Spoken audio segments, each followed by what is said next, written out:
दोस्तों, इस वीडियो में हम डिस्कशन करने वाले हैं जो 8th पे कमीशन है उसमें आपका मिनिमम बेसिक कितना रहने वाला है।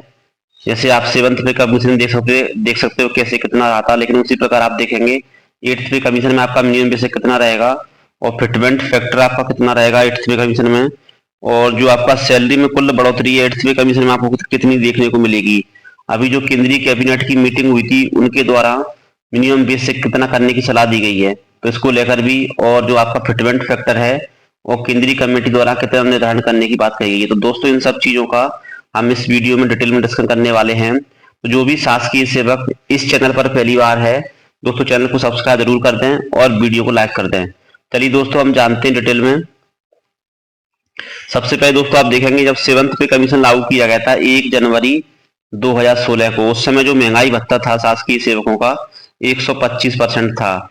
और दोस्तों मूल्य वेतन को इसमें जब ऐड करके आपको 225% वेतन प्राप्त हो रहा था जब, लेकिन दोस्तों उन्होंने बेसिक को डीए में मर्ज करके एक नया फिटमेंट फैक्टर लागू कर दिया गया, यानी 2.57।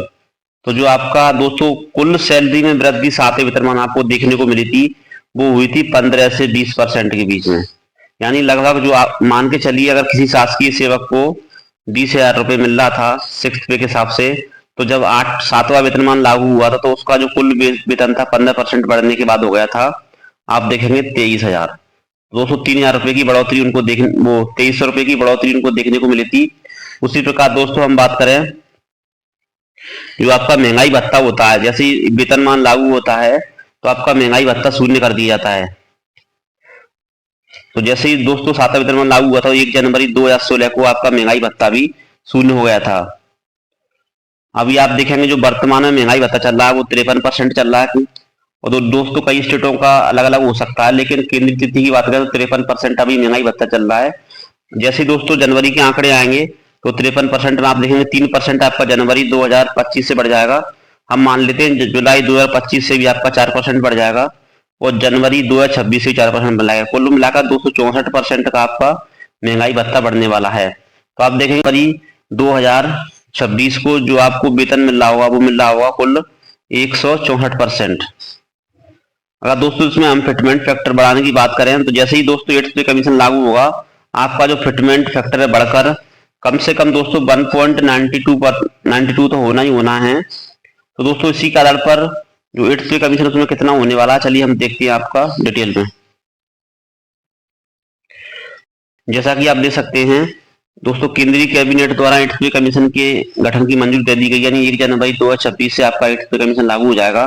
तो दोस्तों इसमें मिनिमम जो बेसिक है आपकी वो होने वाली 18,000 से बढ़कर 40,000 होने वाली है। यानी लेवल 1 का जो शासकीय सेवक होगा, यानी ग्रुप डी का भी जो भर्ती आई उसमें जो मिनिमम वेतन आपको मिलने वाला है, बेसिक की बात कर रहा हूँ मैं, आपको जो भी अलाउंस वगैरह है वो आपको अलग से प्राप्त होंगे, लेकिन जो आपका मिनिमम बेसिक होने वाला है वो 40,000 हो जाएगा। और दोस्तों फिटमेंट फैक्टर मिनिमम 1.92 रहेगा, लेकिन मैंने इसमें फिटमेंट फैक्टर 2.0 लिया है।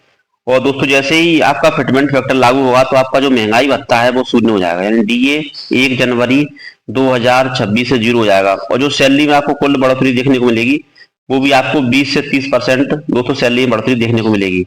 यानी दोस्तों अभी किसी शासकीय सेवक का बेसिक मान के चलिए अगर किसी शासकीय सेवक को अभी 40,000 रुपए इन हैंड प्राप्त हो रहे हैं और 20% की बढ़ोतरी होती है तो उसको 48,000 इन हैंड प्राप्त होने लगेगा। तो दोस्तों यही है कि 20 से 30% आपकी सैलरी में वृद्धि आपको देखने को मिलेगी।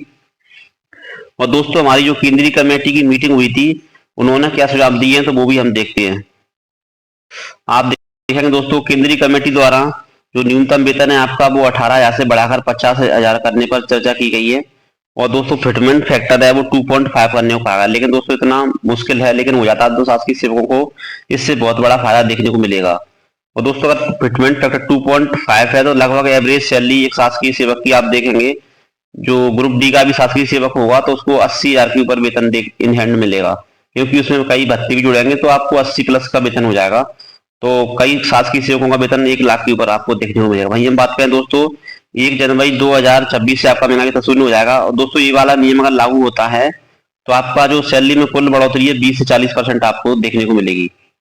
तो दोस्तों अगर जानकारी अच्छी लगी हो तो चैनल को सब्सक्राइब करें और दोस्तों वीडियो अच्छी लगी तो वीडियो को लाइक जरूर करें। जय हिंद, जय भारत।